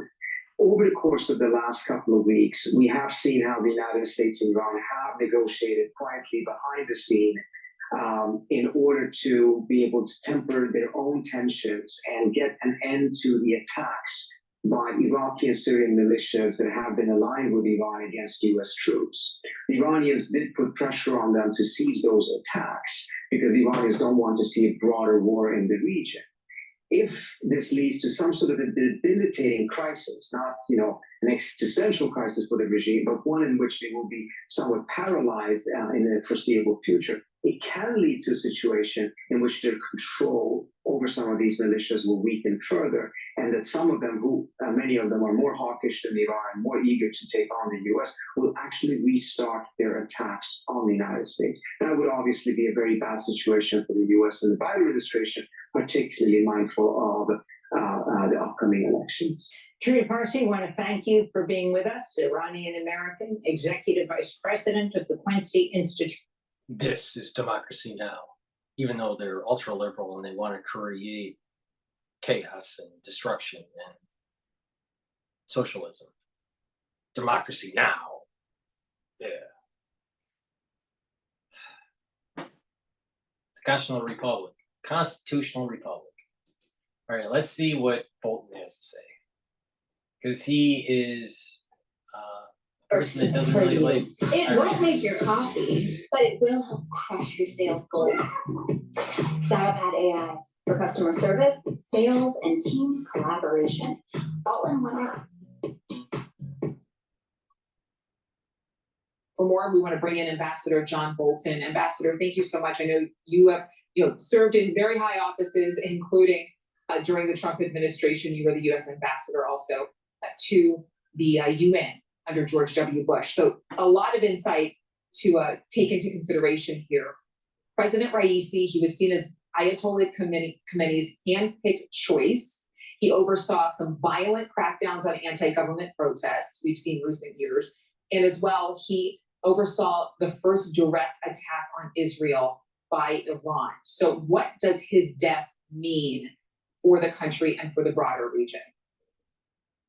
Well, I think in terms of the broader region, in today, tomorrow, the next day, it won't mean that much of a change from what Iran has been doing, waging a proxy war against Israel through Hamas and other terrorist groups. I think, if anything, as the regime in Tehran tries to distract the attention of the Iranian people, they may torque up the pressure from Hezbollah, from the Houthis, the Shia militia groups in Iraq and Syria against Israel. So, but by and large, the direction of that policy is not going to change in the immediate future. However, on domestic affairs, this is a huge development. The regime is about as unpopular as it's been since the Islamic Revolution in 1979, and Raisi had a key role in what was largely predicted to happen. Now, he's president of Iran. But the person who is really in charge is the supreme leader, the Ayatollah Khamenei. It has a certain ring to it, the title supreme leader. But Iran has only had two supreme leaders. There's no clear mechanism for a transfer of power. There's no constitution that requires one person be selected over another. There's no vice supreme leader. And there have been other nations, even Western nations, that had this concept of supreme leaders. And, even in France, this idea that there would be a emperor or or a supreme leader that's, governing the territory, is in, their history and other countries' histories. But they usually don't last. They're usually, it creates instability, and a revolution takes hold. And usually that revolution is bloody. It's not a peaceful transition. So I am starting to think that Iran potentially could be having an uprising. Now, with that said, please go to my store, the-studio-reykjavik.com. Link is in the description of this video, and get the honey and lemon drops. There's 100 count for the drops. I also have it in blueberry in 100 count, and I have elderberry zinc in a 21 count, which are larger lozenges. So please go to the store, the-studio-reykjavik.com. Why is this important? Why are these lozenges important? It has the structural nanosilver. They'll help to boost your immune system, neutralize those pathogens, soothe that irritation in your throat, and they taste great. All right. We are in the spring season, right? And because it's especially on the East Coast, there's been a lot of rain, we're in kind of an allergy season. Even John Hogue, that's on the West Coast, he's also, noticing that, allergies and, allergens are, floating around, maybe more so this year than previous years. So get this type of product. The honey and lemon, the blueberry, or the elderberry zinc on my store. Get a couple bags for your house, because the moment you start feeling, a little bit of an irritation because of the allergies, from the pollen or whatever from outside, if you catch it early, you will not have that allergic reaction, which is typically a type 1 hypersensitivity reaction. So, take my advice on this so it doesn't become, more problematic. This year, I have been saying for the last 2 months that this is going to be an allergy year. So please go to my store and get the lozenges and the drops. Get a couple bags for your home. You're going to be thanking me later. Trust me on this.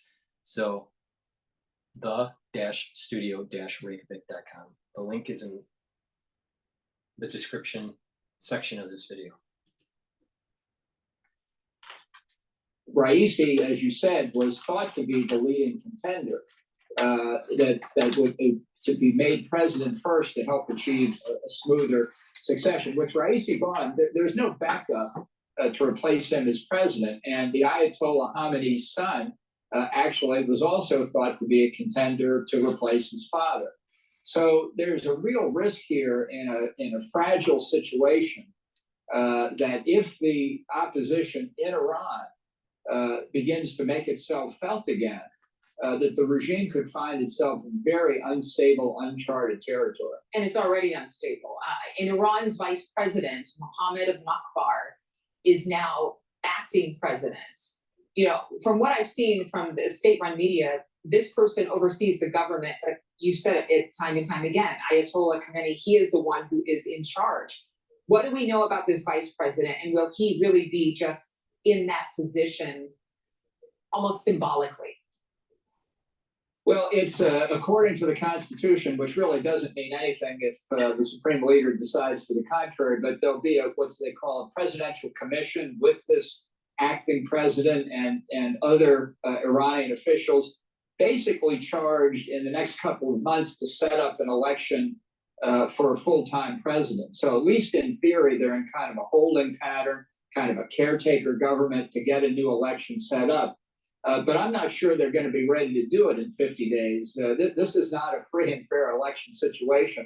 An institution called the Guardian Council, which is made up of very hardline Shia clerics, basically determines who can run and who can't run. So they're really going to have to start that process almost from scratch. Right. Thanks for watching, everybody. Go to joinnn.com to find News Nation on your television. Okay, so I want to go to Fox News. This is going to be the last video I do for this section, for this video. Please go to my store, the-studio-reykjavik.com. I have C60. I have it in 2 ounce, 4 ounce, and an 8 ounce configuration. I have it in avocado, which is this one. I also have it in coconut, MCT coconut oil, and also extra virgin olive oil. Take a teaspoon of it a day, and that will neutralize free radicals. By neutralizing free radicals, you're going to reduce the stress in the cell, you're going to improve your mitochondrial health, and you're going to increase energy because your mitochondria are going to be working better because most of your ATP is created in the mitochondria. By also improving your mitochondria, you're going to be able to think better. All right, you're going to have more energy. You're going to be moving around better.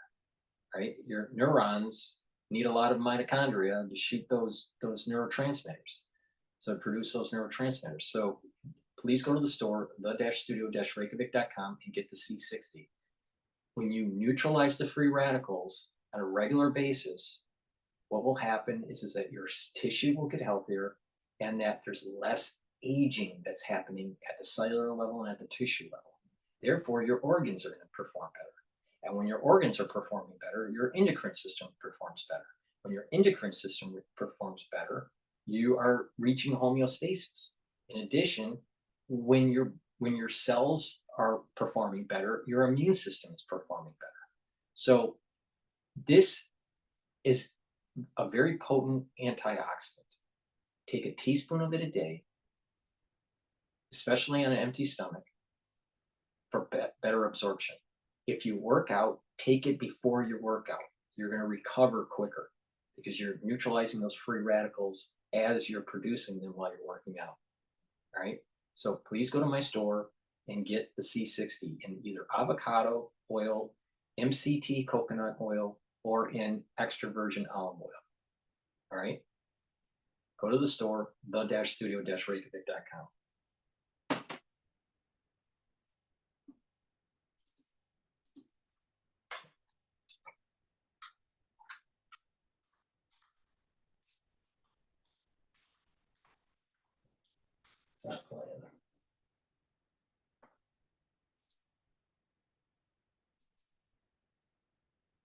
Sir, good morning too.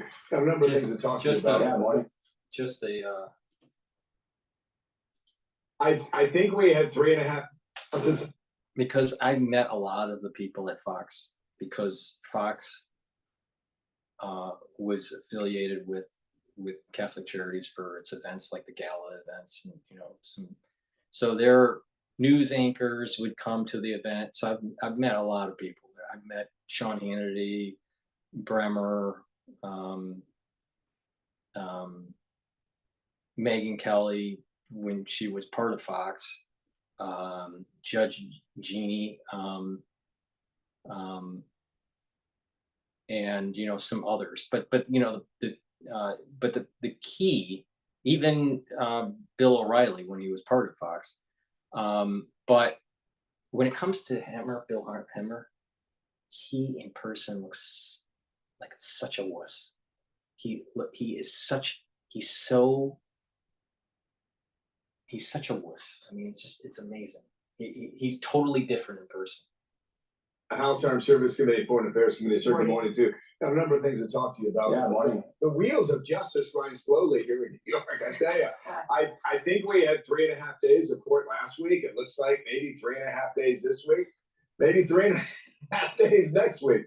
Right now, they're arguing on this defense expert witness. Eric Sean just mentioned his name, Brad Smith. I don't know if he's going to be allowed to testify or not, but what is your state of affairs as you see it from afar right now? Well, Bill, you nailed it. As the wheels of justice crawl along every day that this drags on, President Trump isn't out on the campaign trail where he should be. And I was there last week, and Bill, the thing that jumped out at me was seeing Biden's number 3 official from the Department of Justice, who should be up in Washington doing whatever DOJ does, but instead is on a leave of absence and sitting in a New York municipal courtroom just feet away from the man, Donald J. Trump, who is ahead in 5 out of 6 swing states. And if that isn't the poster child for what this is, which is election interference, I don't know what is. Why is the DOJ helping out a local DA? Do they not want this to turn out how Fani Willis in Georgia turned out? I think that's the question all of us should be asking. In addition to that, over the weekend, there was news out of Iran when there was a diplomatic mission from the Iranian officials to Azerbaijan on the way back. There was a helicopter crash confirming by them today, late last night, that Raisi, the leader, well, not the supreme leader, but the president, he was killed in that crash along with the foreign minister. Here's what Dan Hoffman said about that earlier today. I think we're going to see the continuation of the general contours of Iranian foreign policy, meaning domestic repression, carrying on support to Hamas and their so-called axis of resistance against Israel and the United States, and then fortifying their relationship, their alliance with this new axis of tyranny, Russia, China, and North Korea. So while if that continues, what do you think the Biden administration should do now?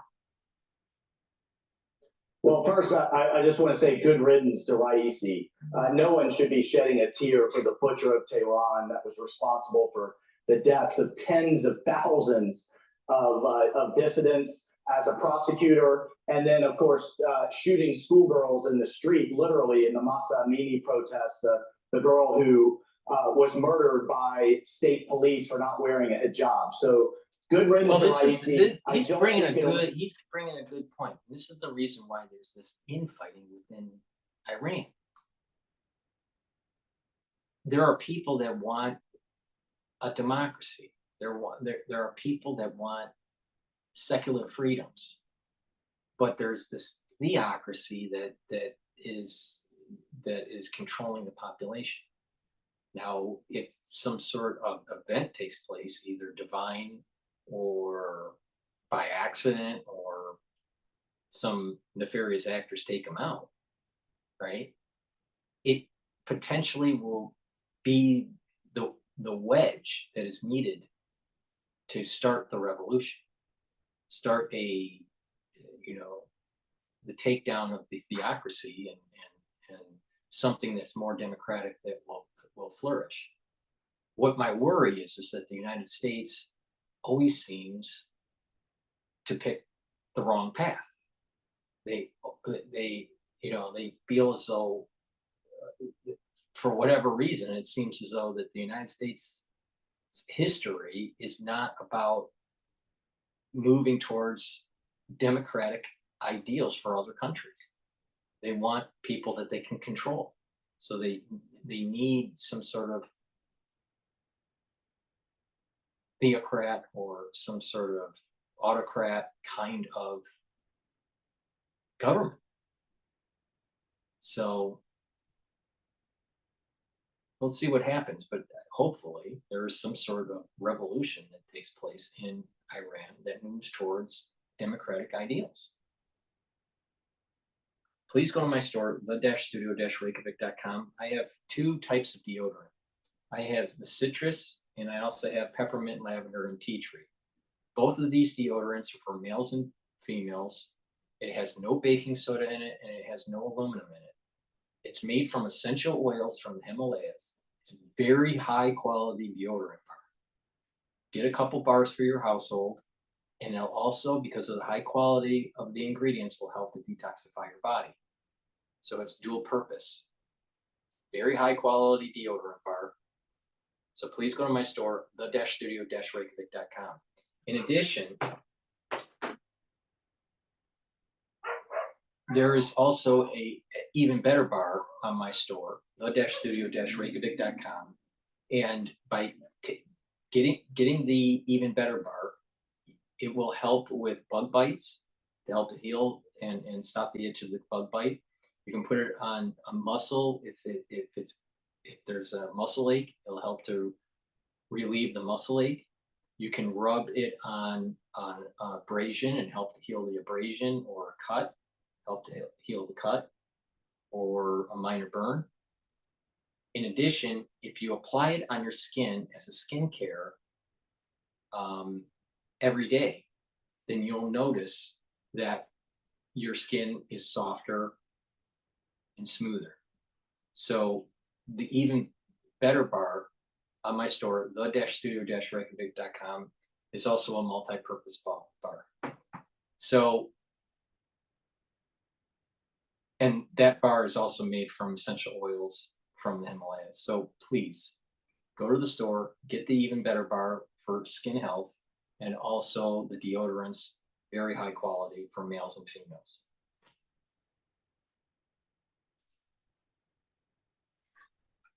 That much of a difference. The president is more like a chief operating officer. It's the Ayatollah that really matters. The thing to watch, though, is the secession plan for the Ayatollah. If we're going to see drastic changes in Iran, if we're going to see internal stability, the Ayatollah is quite elderly, could die at any minute. Raisi was seen as a key part in helping with the transition to the Ayatollah's son. So that's what we're keeping an eye on. But in terms of just replacing the president and major shifts in Iranian policy, I don't see major changes. To answer your question, Dana, the thing the administration should be doing is making the regime worry about its own internal stability. The thing the regime cares the most, more than destroying Israel, more than supporting terrorism, is its own internal survival. And the thing it needs to do that is cash. So we should be enforcing the sanctions, going back to maximum pressure, making the Ayatollah's inner circle wonder, maybe there's some infighting there, wonder how secession's going to go. And the more Iran has to look internally, the more it's scared about its own stability, then the less time, effort, and energy it has to attack Israel and support terrorism and destabilize the world. Well, it's obvious that the Trump team had a different take on Iran and how it wanted to deal with it. And the Biden team went back to the days of the Obama administration, where they want to have a relationship with this regime. And you're right about the Ayatollah. He pretty much calls the shots, and it looked like he was trying to prop Raisi up. But that now will end. You called him the butcher of Tehran. Jillian Turner reports from the State Department that Iran executed 853 people last year, many of them women and teenagers, political dissidents among them. This year, more than 200 people have been executed so far, including 2 women just 2 days ago, Congressman. No, that's right. And they didn't just disappear, as awful as that is, into some state prison. Many of them were hung in the streets, children, teenagers, to send a message to the schoolgirls that were daring to protest the regime. So this regime's brutality cannot be overstated. Yet we just had a senior administration official, Brett McGirt, secretly meeting with the regime in Oman just a few weeks ago. So the concessions appeasement approach from this administration just doesn't seem to be changing. They have to do a 180 on their Iran policy, and that would solve so much in terms of Gaza, Hezbollah, and the Houthis and the instability in the regime. Go back to maximum pressure and make the regime worry about its own survival and its own financial stability. One practical thing they could do to make them worry about their stability is to take down as much as possible to be able to help provide actual internet access, free internet access to people where they are not being censored. Because some of the things that were coming out yesterday from Iran, the ridicule about the regime, the desire for people to get their information out, to find out what's happening in the world, and for all of us to hear from them, that is one practical thing that they could do. And quickly, I'll give you a final word on that.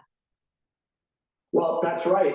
The protests with Masa Amini started with the Kurds, our friends with the Kurds, and we should be helping our friends. Yet they can't even get a meeting with Biden's State Department. And secondarily, Dana, we passed the SHIP Act, which would put secondary sanctions on Chinese buyers of Iranian oil. You put those sanctions in place, you dry up the oil. 90% of illegal Iranian oil is going to China. And again, you go back to that maximum pressure and you will solve the problem. Congressman, thank you for being with us this morning. Yeah, I appreciate that. Thank you. We'll talk again soon. Michael Waltz, Republican from Florida. I'm Steve Ducey. I'm Brian. So that's my coverage with the Iranian situation, with the helicopter crash and the death of the prime minister. please go to my store, the-studio-reykjavik.com, get the ebooks, get the supplements, get the lecture series in pulmonology and immunology. In addition, please make sure you subscribe to all my channels. All the links are in this video, so subscribe to all 4 YouTube channels. I have Brighteon, Bitchute, and Rumble. I have Patreon if you'd like to be a paid member on Patreon to help support my news coverage. You can also donate on my store, the-studio-reykjavik.com, through Stripe, PayPal, or Buy Me a Coffee. Please share the links. Thank you for listening, and thank you for supporting my work and sharing your take on what's going on in the chat and in the comments section. Have a nice day.